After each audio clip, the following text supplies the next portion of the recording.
Hi, and welcome to this mini masterclass. I'm Dr. Roxane Langlois. Today's masterclass is going to be the Heart Longevity Masterclass, a little bit different than my usual style. It's going to be a little bit more theory, a little bit less movement, but still very valuable stuff.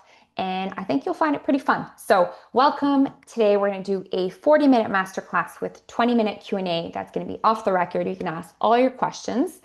And if any of you don't know me, welcome. A little bit of an intro for myself.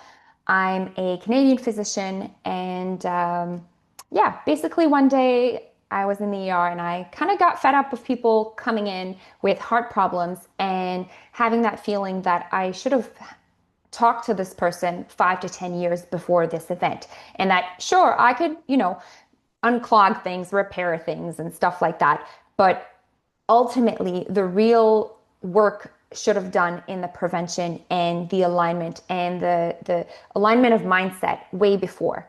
And so, yeah, I had gotten some coaching for myself in my personal life, and I really like the idea of having it's a little bit the opposite mentality than in medicine. In coaching, you come up with a vision and then the coach walks with you towards that vision. In medicine, we look at your data, what's going on in your body, and then we kind of decide based on statistics and what we see in medicine, what's going to happen to you.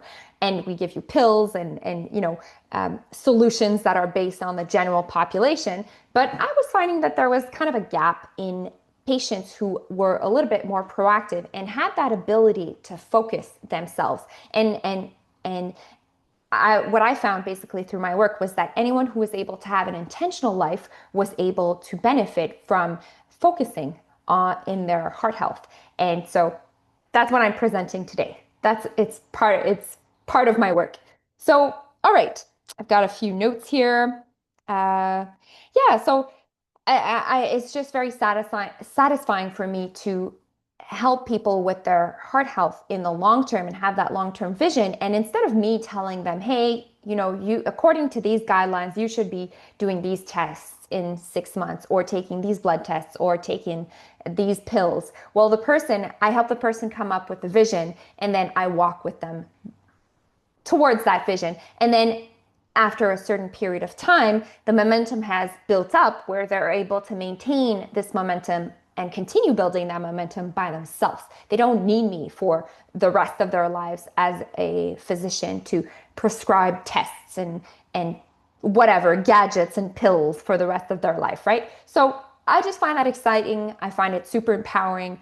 I think that our minds have a huge impact on our body. And if we can hone down on that power, we have the ability to direct our lives and our health. And so that's what I help people do. I'm really passionate about it. So I'm going to let you in on a little piece of that today.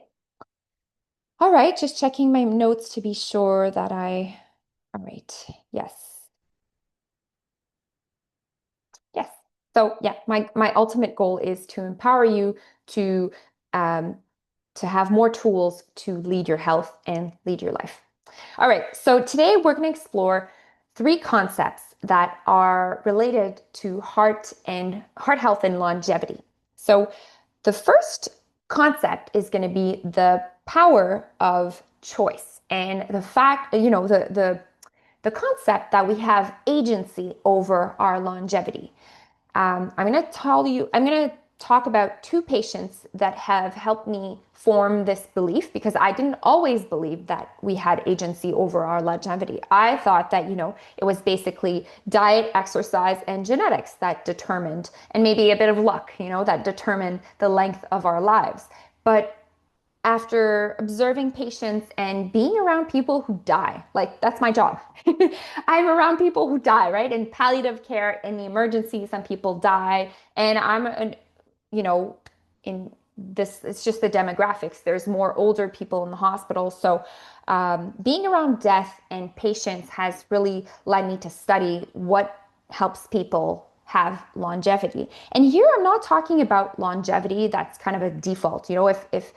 If I'm talking about a long, intentional, meaningful life. I'm not talking because a lot of people live long lives, but is it intentional and is it meaningful? So I'm going to tell you about two patient stories that were really interesting and helped me form the belief that we have power of choice over how long we live.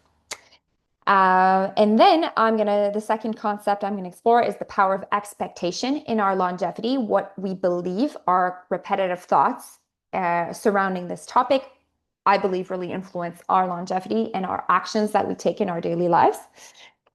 And then we're gonna do a short movement sequence. So this is classic hard coach stuff, just like a little bit of tension release, just a few minutes to wake you up. And the last topic will be a characteristics that I have noticed really helps influence people who have long, intentional, meaningful lives. I'm going to keep this as a surprise, so stay till the end. And this is a characteristic that anyone can cultivate. It's free. There are no side effects on the box. You can, anyone really can cultivate this. And so I'll let you in on what it is. Um, yeah, all right. So let's jump right into it. So the first concept that I was talking about is that power of choice. And to illustrate my belief system around this, I'm going to tell you about two patient stories. One of them is, I'd say, a little bit more sad and negative, and the second one is a fun story. Um, so if you've worked with me before, you might have noticed that a lot of my teachings require some kind of open-mindedness. You need to open your mind to new possibilities, to new ways of thinking. And I have a strong belief that beliefs are very important in how our health turn out in the long term. So just, I invite you to stay open to different possibilities. Maybe this is not what there might be things where you think, oh, well, I'm not sure that's really true. Well, just stay open, stay open to new ideas. And I think that's constantly reevaluating our belief systems is a healthy thing. So, all right, here we go. So the first story is a woman. I was a medical student in the ICU, so intensive care unit. And there was a woman who was quite young. I don't know, she must have been in her mid 40s or something. And she didn't have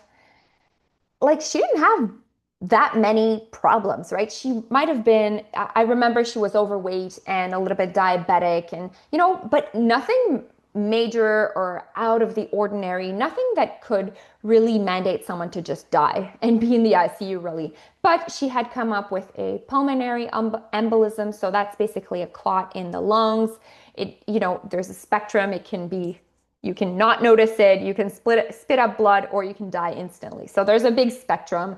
And I don't remember exactly, but she must have been more on the spectrum of it's dangerous, right? So she was in the ICU. And all right, so keep that open mind, right? Remember. So from talking to the family and talking to the women, so this woman was able to speak. She wasn't in coma or intubated or anything. She was able to speak normally. So that's why it didn't really look appropriate for her to be in the ICU. But anyways, as I got to know the family and I got to know the patient, I kind of had the impression that her family wanted her to stay alive, but I had the feeling that she was not very, you know, she felt weighed down by her experience. She no longer felt excited about being here. I kind of felt like she was just staying here, like as in alive in her body, to please or not sadden her family, especially her husband.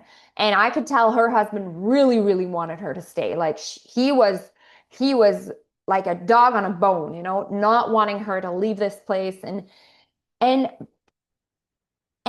a series of events unfolded where within a few hours, this woman, and maybe this is just me, but I saw this in her eyes. I saw at one point like she was done. She was done. She was done being here. She no longer wanted to be in this physical experience. She was done and she was not staying. And I knew for some reason, I knew deep inside me that it didn't matter if the best physicians, the best intensive physician came in, the intensivists, or the best technology or the best drugs. I somehow knew as things went, south, they called all the specialists on in the hospital and they tried all these fancy techniques and I don't know why. I just knew she was not gonna stay. No matter the technology, the science, the techniques that we had, the medication that we had, she was just done and she was leaving whether we wanted it or not, and whether her husband wanted or not.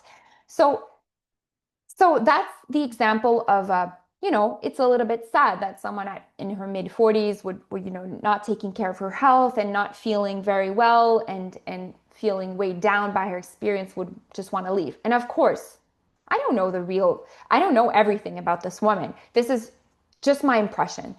But still, all that to say that it was an interesting experience for me as a medical student to see that even the best intensivists who had decades of experience saving, way worse cases were powerless in this situation because, and I felt that this was because this woman had made the choice. She had made the choice to no longer be in this experience and she had made the decision to leave. And so you might believe this, you might not believe this. You might think that, oh, well, this is just one incidence. Maybe it is. I don't know. But I've been seeing these cases over and over. This is just uh, this was one that really struck me. And so, all right, so that's the sad or negative case. Now, let me tell you about a more fun case. So, this is the case about a patient. He was this older gentleman. He was definitely over 80. I think he might have been like 83, 84. And I live in northern Canada, so there's a lot of, people who are strong. And so, anyways, this guy was cutting down trees, like large trees in his forest. And one of the very large trees, I don't know what he was doing with it. I think it was for like wood fire and stuff like that. One of the very large trees fell, he miscalculated something, and it landed on his head. So he comes into the emergency room. There's blood gushing everywhere. I mean, like my trauma bay was just full of blood because it was just pulsating out. And uh, I was not having a good moment. I was in a small emergency room, 1 hour away from any bigger hospital where there was a surgeon and more equipment at hand. I was the only physician on staff at that hospital, and I was not having a good time. And then the nurse rushes to hand me the chart, and my heart sinks because on the chart, I see that this guy is on blood thinners. So he's taking a medication to make his blood thinner. And already I think that this is really, a very risky situation. And now I learned that he's on blood thinners. I'm like, I don't think this guy's gonna make it. Like he's just gonna bleed it out. And I didn't even have blood on hand. Like that's how, in the bushes I was. So anyways, I manage the wound as best as I can, but I know that this guy is quite unstable. I draw some blood. I see he's lost a lot of blood. It's very, it's a very fragile situation here. And so I was going to hop into the ambulance to bring him to the closest hospital where there's a surgeon to kind of manage the wound better. And and so I sit down because I don't think this man's going to make it. So I sit down with the wife and and the patient, and I look them in the eyes and I say, "Hey, listen, I have something serious I need to tell you about. I need to know. I'm going to get into the ambulance. I'm going to compress the wound until we get there, but I need to know if if he bleeds out and the heart stops because there's not enough blood, I need to know, what do we do? Do we resuscitate? And I'll never forget this moment. Without skipping a beat, the wife turns to me and says, "That's not going to be necessary. He's going to make it. We're giving maximum care." And I turned to the man and I swear I saw in his eyes that it's just like something turned on. His wife said he was going to make it. He's like, "I'm making it. Like, that's it. I've decided I'm going to make it." And at that moment, I had a kind of a moment where I was like, hmm, maybe this guy's gonna make it actually. If I get into the ambulance, I compress the wound. And so, anyways, I get into the hospital as fast as I can. We zoom to the next hospital, and for an hour, I'm compressing the wound by myself. Like I didn't want to let anyone else touch the wound because I thought, if he doesn't make it, it's on me. And I want to make sure that I've done everything possible. Like I want to make sure that I know that we've compressed the wound very aggressively. Anyways, we gave him some fancy army medication and compressed the wound and rushed off to the hospital. And you know the rest of the story, right? The guy survived. And so this elderly, over 80, on blood thinners, who had a massive tree fall on his head and was gushing out blood and had clear signs of very big blood loss on arrival to my hospital, he actually made it. And again, you might, people may not agree with me on this one. And of course it's subjective and it's my impression and it's n equals one. But when I saw the look in his eyes that he was like, it just showed in his eyes. He's like, he made that decision. He's like, I'm gonna make it. Like that. And so he makes it to the hospital. The surgeons have to do like some fancy stuff in his head. And I kid you not, 3 or 4 days later, the guy gets out of the hospital with zero sequel. Like he's probably still cutting wood, you know? And so yeah, so these are my two stories, and they have led me to believe that decision and making a choice is a factor in how long we live, and that we have a lot more agency that we're led to believe, and a lot more agency that the general population would lead you to believe, or society, like social media would lead you to believe, or the media would have you believe. So I've developed this belief after years of practice in palliative care and seeing thousands, tens of thousands of patients. And this was not a belief I held before. So I'm just saying, maybe that could be a belief that you might want to explore, you might want to adopt little by little, kind of noticing when you see people make choices that are positive or negative. I believe that this is a beneficial belief to have, the belief that we have choice over the length of our life, at least to some degree, right? So that was the first concept, the power of choice, and how I believe we have more agency than we're led to believe.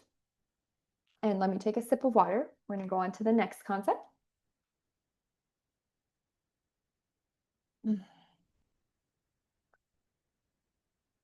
All right, so I hope you enjoyed those patient stories. I always like telling them. I think they're kind of fun. All right, so the second concept is the power of expectation in our long-term health, and especially in our long-term heart health. So there's a lot of beliefs out there about heart health, right? There's a lot of, even if you watch movies or in social media or watching the news, even if you're driving along the highway, you might see billboards about medication, especially if you're in the US. And just it's in our common language, like, oh, you shouldn't eat this, not good for your heart, or eat this, it's good for your heart.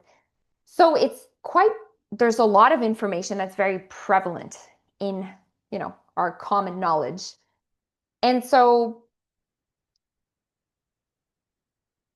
let me illustrate this point with a story an experience that I had with a client. So I had a client who, this really fun guy in his 50s, leading, a large organization. And He's really cool. He's leading an organization that does a lot of good in his community in a very major city. And anyways, I just love his mission. I think it's so fun. And he comes from a poor background, right? He comes from a poor family. He's the first one to have graduated from university. He did his MBA. He's just very inspiring. And as I was chatting with him, and I look at a long-term plan and vision and strategy for the decades to come in heart health. So I was kind of telling him, hey, like we want to look at, this thing that we're doing because, when you're 70, um, you'll benefit, your heart health will benefit from it. And he looked at me and he started laughing and he said, I'd be lucky if I make it till 70. And he said it in a way that was meant as a joke. He said it in a way it was kind of to make me laugh. It was almost like lighthearted. But at that moment, I realized that he had a very strong expectation that he would not make it until he was 70. And I mean, he had good reason. Most, pretty much all the men in his family, cousins, brothers, father, grandfathers, uncles, pretty much all of them by the time they were 55, 55, 60, they'd all had heart attacks. Most of them, dropped dead because of a heart attack. It was a very prevalent disease in his family. So he had good reason to kind of have have come up with this belief and hold this belief. But this is not a belief that was serving him, because the actions and the things that you do are, if you expect to live till you're 90 versus if you expect to live for 5 more years or whatever, 10 more years, the actions that you'll take, even if it's unconscious, are, I would argue, drastically different. And the way you talk to people, the way you talk about yourself, the all the small decisions you take, the thoughts you entertain, and then the actions and the habits that come out of it are drastically different if you believe that you'll live till 65 or if you believe that you have a chance of living until you're 90 if you're proactive. So, anyways, this expectation was an unconscious belief that he had, that he would probably croak at 65, and this was, an inevitable path for him. And so this was a really fascinating moment for me, because it's at that moment that I was just starting out, and I understood that it was really, really important to at least become aware of what our unconscious beliefs are, because they the all of our beliefs and our belief system create our expectations. And things turn out usually how we expect. It's like, have you ever expected a meeting to just not go well? You weren't feeling the vibes, you just felt like something was off, and then have an amazing meeting? Like, that never happens. It's like, when you feel something is off, it's because usually something is off, and you can feel it before it happens, usually, especially if you're aware of what's going on. So becoming aware of your expectations, becoming aware of your unconscious beliefs is key, because the more aware you are, the more you can pick and choose what thoughts you give your focus and your attention and your energy to. So beliefs and expectations come from the buildup of all your thoughts, your repetitive thoughts. Your repetitive thoughts become crystallized into beliefs. Then your beliefs are what you base your actions on, your habits, and it's linked to expectation as well. So, anyways, I worked with him to, calm down the nervous system, slow down his overactive mind that high performers usually have, and become more aware and cultivate that mind-body connection, to become more aware of sensations, of thoughts, and then decide which ones he would give his power to, his energy to, his focus to. Because whatever we give our focus to grows. So this is obviously not something I could teach you in 40 minutes, but it's a good beginner. It's a good you know, first step to become aware of this phenomenon and to realize that you have some power over your expectations by becoming more aware and conscious of what your repetitive thoughts are, what your unconscious beliefs are, and catching yourself. So, anyways, so we basically helped him become more aware of his thoughts and beliefs. And then we were able to massage and kind of slowly modify his belief systems because you can't expect, one day you expect that you have this unconscious belief for years, possibly decades, that you're just gonna croak at 65. And then the next week I just tell you, oh, well, maybe it's not the case. And then you believe something else. That's not how it happens. You have to undo the thoughts, undo the beliefs, starve the negative thoughts, their energy, and feed your energy to more beneficial thoughts for you. So, for example, for him, one new belief that we could feed was that, hey, well, all your uncles and your forefathers, they were, I don't know, they ate crap, they didn't exercise, and a lot of them drank. And you don't do any of it. You're not doing that the same. So wouldn't it be logical that you would have a better chance at this?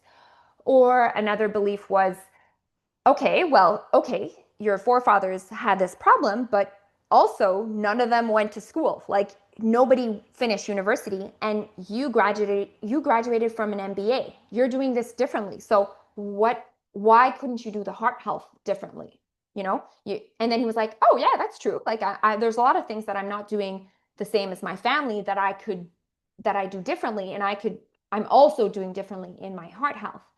Um, so anyways, slowly, and then he also had a bunch of bad habits because he was just resigned to the fact that he would just die early. And so when we undid these negative thoughts and negative expectations, the negative habits also were easier to replace with better habits.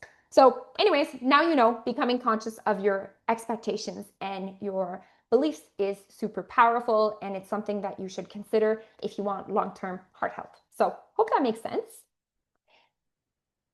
So now we're going to do a little tension release exercise. So I hope that you are wearing comfortable clothes because we're going to move a little bit. We're going to get up. And also, if you have a chance, grab a pen and paper because the next, after the movement, we're going to do a little written exercise. It's going to be super easy. Don't worry. All right. So I'm inviting you to get up for a short sequence. So.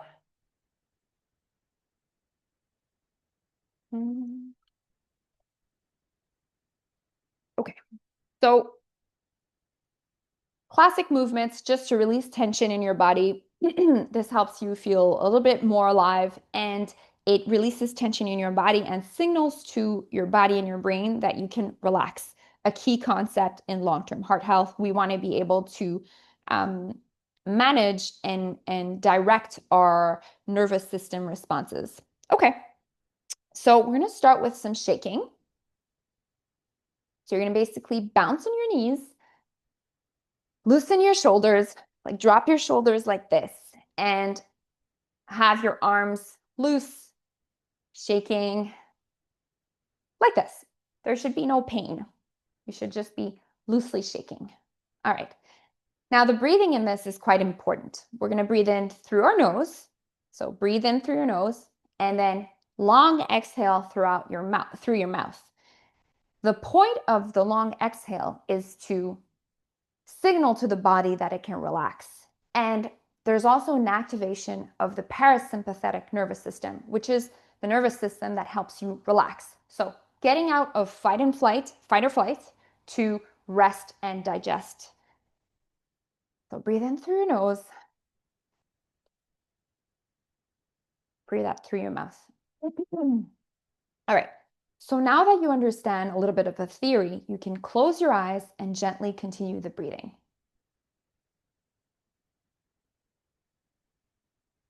Feel free to let out any sound or sigh. It's better to get that tension out than to keep it in. Breathe in. Any tension, let it out. Let's do 3 more long, deep breaths here.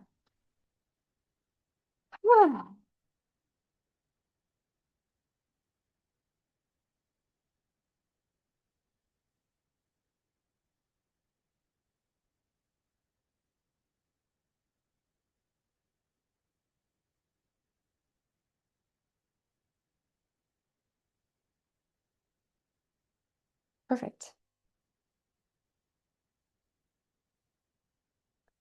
Okay, so the next thing that we're going to do is called trap release. So we've got a large muscle here in our upper neck that goes down to our back and um, is basically always tense in people who are high performers.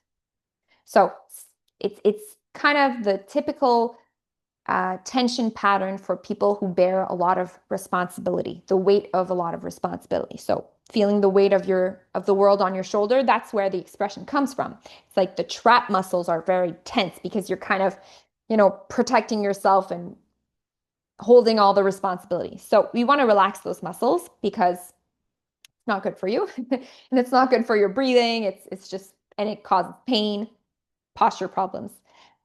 All right, so you want to basically get your hair out of the way if you have any. Take your hand and we're going to hit our trap muscle. It's only part of the trap muscle, but it's the part we can access. So sometimes I see this. This is not what you want to do. You want to let your hand really fall with the gravity and give your shoulder a real slap. You're feeling the circulation being stimulated. Same thing with the breath. You're going to breathe in through your nose and out through your mouth. You can close your eyes and we're going to do 3 more breaths here.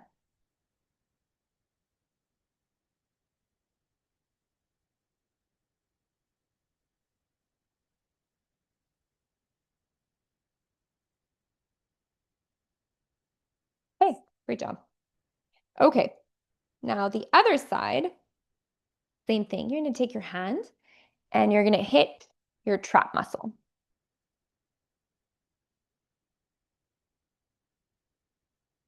Breathe in through your nose and out through your mouth.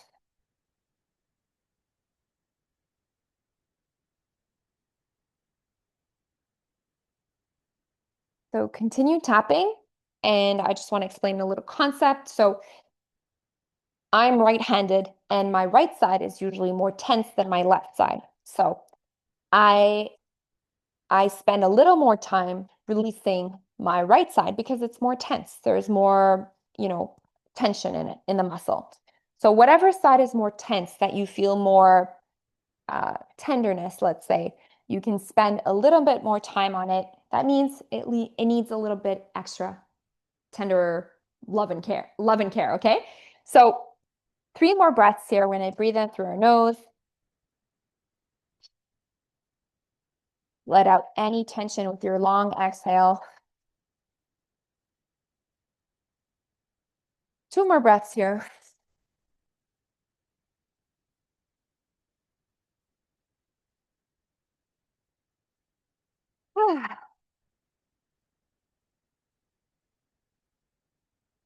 Okay, awesome. Shake it out. All right, so just close your eyes for a second and just feel if there's any tension release. Are you able to breathe a bit deeper? Perfect. Now, the last movement we're going to do is a heart massage. So we're going to take our hands, we're going to start at the tip of our eyebrows, go up on our forehead, apply good pressure onto the temples, and go down here and massage in our neck, calming the nervous system, okay? 5 like this. Heart, press down on your temples. You can massage the temple as well, massage the jaw. Go down into your neck and soothe the nervous system by petting your neck and your chest area. Same thing with the breathing.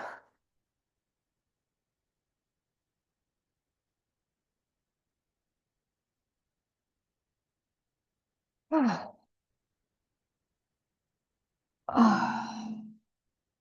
out any tension.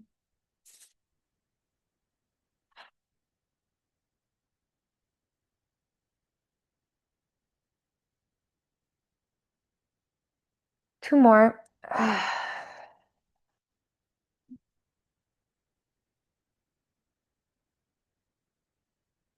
Last one.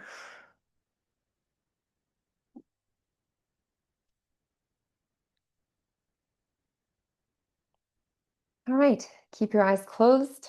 We're going to put our hands on our heart, go under any earphones. You want your hands as close to your heart and skin as possible. And here we're just going to feel our heart and breathe 3 normal breaths.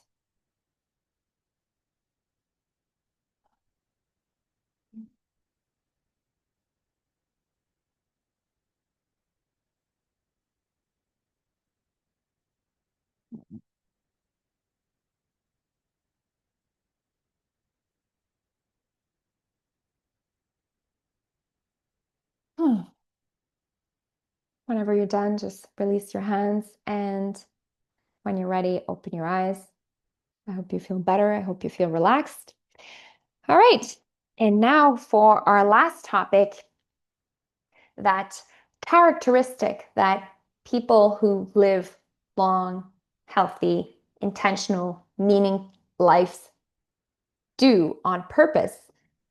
So, this characteristic, I believe, is cultivating the feeling of aliveness. So, what do I mean by this?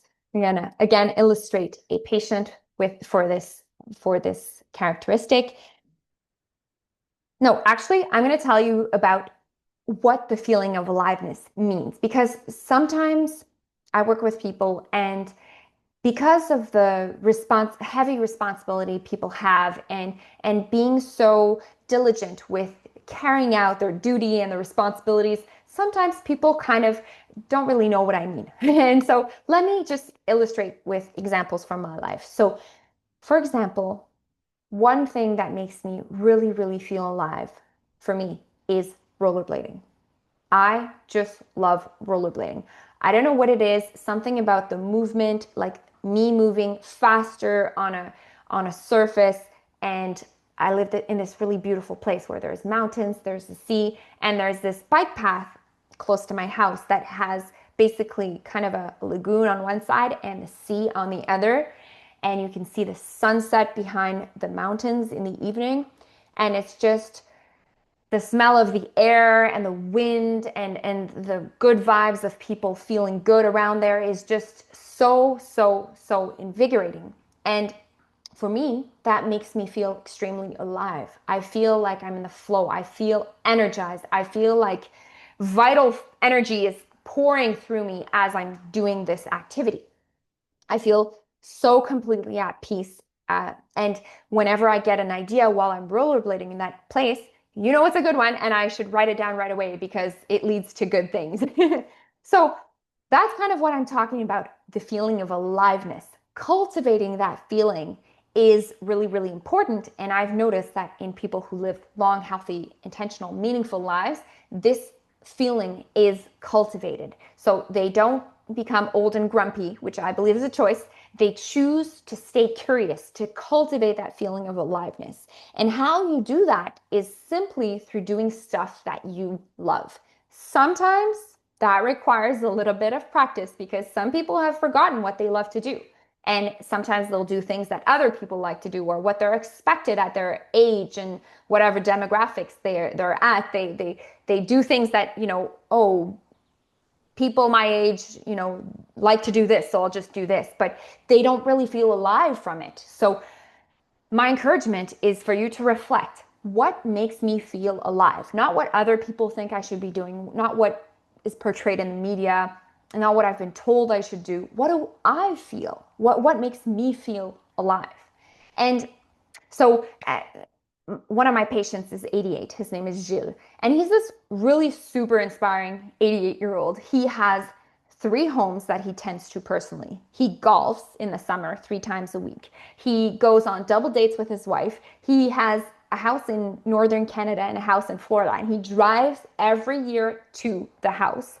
And when he comes to see me, he tells me about the latest book he's been reading that picked up at the library. He tells me about the the the fishing flies. Anyways, he makes like fishing flies, I think they're called, for because he's obsessed with fishing. So he does all these things that make him feel alive.